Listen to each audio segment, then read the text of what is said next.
ब्रजभूषण जी उर्फ पंडित जी को कुरुक्षेत्र आकर ऐसा लगा जैसे साक्षात गीता के दर्शन उन्हें हो गए हों। यहीं पर भगवान ने अर्जुन को गीता ज्ञान दिया था। इसी हवा में उनकी आवाज गूंजी होगी, इसी मिट्टी ने उनके पैरों को छुआ होगा।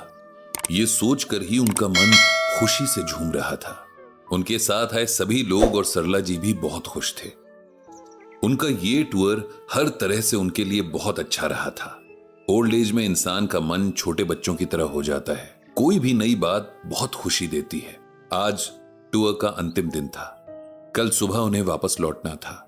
शाम को सब लोग होटल के गार्डन में बैठे चाय का मजा ले रहे थे। होटल का मैनेजर बहुत अच्छे नेचर का था।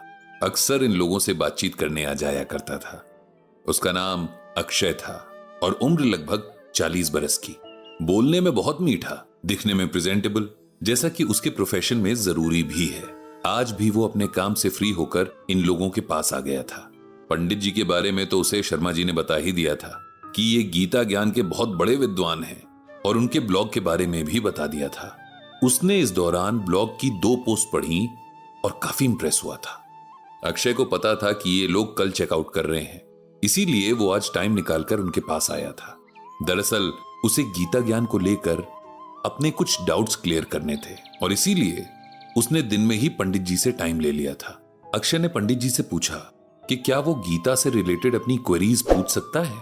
पंडित जी ने बहुत खुशी से कहा कि क्यों नहीं, अगर उनकी नॉलेज में हुआ तो अभी जवाब दे देंगे, नहीं तो घर पहुंचकर आराम से गीता में ढूंढ कर बता देंगे। वैसे तो ऐसा कोई भी सवाल नहीं है जिसका जवाब गीता में ना हो। अक्षय के पास जैसे सवाल पहले से तैयार थे। सवाल भी दरअसल सवाल ना होकर सिचुएशंस थीं जिनमें क्या किया जाए या क्या किया जाना चाहिए, उसे ये सब जानना था। पहली सिचुएशन कुछ इस तरह से थी। अक्षय के कोई जानने वाले बहुत पैसे वाले हैं। सोसाइटी में जिन चीजों का होना बड़ा होने की निशानी मानी जाती है वो सब उनके पास है। पैसे, प्रॉपर्टी, हाई प्रोफाइल लोगों में उठना बैठना वगैरह वगैरह। दुनिया भर के नौकर चाकर भी घर और ऑफिस में थे। उस फैमिली के लोग दान पुण्य भी खूब किया करते थे। फिर उस घर में एक नॉर्मल मिडिल क्लास फैमिली की लड़की की शादी हुई। ये एक अरेंज मैरिज थी क्योंकि जिस लड़के से शादी हुई वो एकदम आवारा किस्म का था। किसी भी अच्छे घर के लोग उस लड़के को अपनी बेटी न देते, लेकिन यहां मामला पैसे के लालच और थोड़ा बहुत प्रेशर बनाकर निपटाया गया। लड़की के भाई ने अपने पिता से झगड़ा भी किया, लेकिन कलयुगी पिता ने अपनी बेटी को अपने हाथों ही नर्क में धकेल दिया। अब उस लड़की के बुरे कर्म कहें या जो भी, उसके पति ने उस बेचारी का जीना मुश्किल करके रख दिया। रोज रोज की मारपीट से तंग आकर जब एक दिन उसने विरोध में मुंह खोला तो उसका गला दबाकर उसकी आवाज को हमेशा के लिए बंद कर दिया गया। अब लड़की के माँ बाप भी रोध होकर चुप हो गए, लेकिन उसका भाई अपनी बहन की हत्या के लिए न्याय चाहता है। सब उसे समझा रहे हैं कि जाने वाली तो चली गई, लेकिन अगर उसने आवाज उठाई तो उसकी भी जान मुश्किल में पड़ सकती है। अब आप बताइए पंडित जी कि उसे क्या करना चाहिए। क्या उसे अपनी बहन की मौत को उसके कर्मों का फल समझकर भूल जाना चाहिए या उसके लिए न्याय की लड़ाई लड़नी चाहिए? पंडित जी ने बहुत आराम से अक्षय के इस प्रश्न का उत्तर दिया। देखो अक्षय, उस लड़की के साथ जो हुआ वो उसका कर्म फल हो सकता है, लेकिन अगर हम उसके साथ हुए अन्याय को देखकर ये सोचकर चुपचाप बैठ जाएंगे कि उसके कर्मों का फल मिल गया है, तो हम अपने बुरे कर्मों के खाते में एक बुरा कर्म जोड़ लेंगे। क्योंकि सब कुछ जानते समझते हुए भी अन्याय के खिलाफ कुछ ना करना भी एक बुरा कर्म ही माना जाता है। भगवान श्री कृष्ण ने गीता में लोगों की कैटेगरीज बताई हैं। जिस रिच फैमिली की आप बात कर रहे हैं वो किस कैटेगरी में आती है, उसके लिए आप ये श्लोक सुनिए। आढ़्यो अभिजनवान अस्मि कोन्यो अस्ति सदृशो मया यक्षे दास्यामि मोदिष्य इत्ति ज्ञान विमोहिता।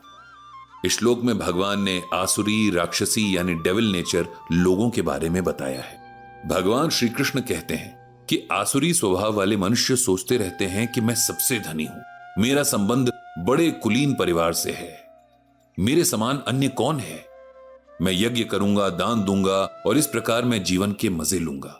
इस प्रकार आसुरी स्वभाव वाले मनुष्य अज्ञानवश मोहग्रस्त रहते हैं।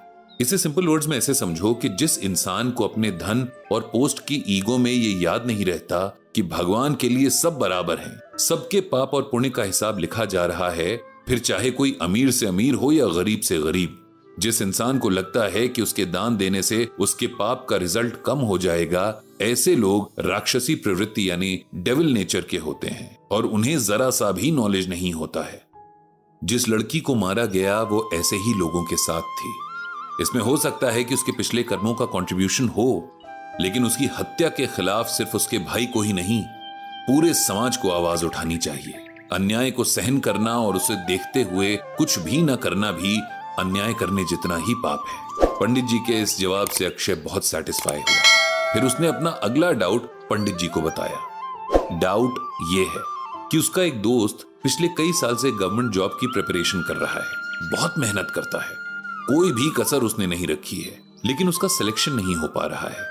वो गीता में बहुत विश्वास रखता है। कर्म करो और फल की इच्छा मत करो वाले गीता ज्ञान पर उसे बहुत भरोसा है। लेकिन जब इतने सालों की मेहनत के बाद भी उसका सिलेक्शन नहीं हो पाया, तो क्या उसे अब गवर्नमेंट जॉब के अलावा कोई और ऑप्शन नहीं देख लेना चाहिए? पंडित जी ने ये सिचुएशन भी बहुत गौर से सुनी और समझी। सबसे पहले तो उन्होंने अक्षय से कहा कि उन्हें खुशी है कि यंग जनरेशन में भी गीता ज्ञान को जानने और मानने वाले लोग हैं। फिर उन्होंने कहा कि जब भगवान कहते हैं कि कर्म करो और फल की इच्छा मत करो, तब उनका यह मतलब नहीं है कि कर्म के बारे में मत सोचो। अगर किसी को ड्राइविंग करनी नहीं आती है, तब उसे ड्राइविंग करने से पहले उसे सीखना जरूरी है, न कि बिना सीखे ड्राइविंग करना, ये सोचकर कि भगवान ने कहा है कि कर्म करो और फल की इच्छा मत करो। आपके दोस्त को अपने कर्म के बारे में तो सोचना ही होगा। अगर पूरी मेहनत के बाद भी फल नहीं मिल रहा है, तब कर्म को दूसरी तरह से प्लान करना होगा। बेशक उसे करते हुए फल की चिंता नहीं करनी है। उन्हें सेल्फ एनालिसिस करके अपना कर्म तय करना है और फिर उसमें अपनी पूरी मेहनत करनी है। ऐसा करने से उन्हें सफलता जरूर मिलेगी। पंडित जी के इस आंसर से भी अक्षय को खुशी हुई। उसने पंडित जी से गीता से जुड़े कई सवाल और भी किए, जिनके जवाब पंडित जी ने दिए। इस तरह ये बातचीत खत्म हुई। जब अक्षय और पंडित जी आपस में बात कर रहे थे, तब पंडित जी के ग्रुप के सभी लोग इसे सुन रहे थे। साथ ही होटल के कुछ एम्प्लॉइज भी उधर जमा हो गए थे। सब हैरान थे कि गीता की धरती में जन्म ना लेकर भी कोई गीता ज्ञान के बारे में इतना कैसे जान सकता है। जब अक्षय पंडित जी के पास से जाने को हुआ, तब पंडित जी ने उससे कहा कि उसके सवालों और ऑब्जर्वेशन से वे बहुत खुश हैं। आज की जनरेशन बहुत ज्यादा मटीरियलिस्टिक है। ऐसे में अक्षय का गीता ज्ञान में इतना इंटरेस्ट लेना उन्हें बहुत अच्छा लगा। पंडित जी और उनके सभी फ्रेंड्स को दोबारा आने का इनविटेशन देकर अक्षय वहां से चला गया। पंडित जी ने मन ही मन भगवान श्री कृष्ण को प्रणाम किया और सबको सद्बुद्धि देने की प्रार्थना की।